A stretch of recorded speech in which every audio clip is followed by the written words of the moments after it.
पावसाळ्यात पाऊस पडणारा हा जून जुलै महिन्यामध्ये तो ऑक्टोबर महिन्यात पडू लागतो. याचं कारण की प्रदूषण आपल्या देशात जास्त झालं.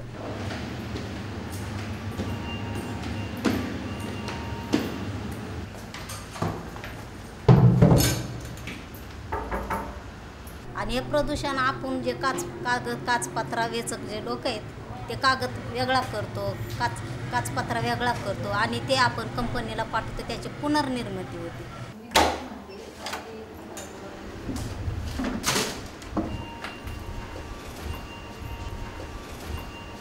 बरं, सागाच्या झाडापासून जे काय कागद तयार होतो ते कागद जर आपण नसता असे जर कागद नसते काढून कंपनीला पाठवले, त्याची पुनर्वृत्ती नसती केली तर आतापर्यंत सगळे जंगल नष्ट झाले असते. जंगल नष्ट झाले तर पर्यावरणच बिघडतं, हवामानात बदल होतं. त्याच्यामुळे आपल्याला पर्यावरण हे टिकवलं पाहिजे, वनसृष्टी तयार केली पाहिजे. म्हणून आपण प्रदूषण टाळण्यासाठी सगळ्यांनीच प्रदूषण टाळण्याचा प्रयत्न करायचा असतो.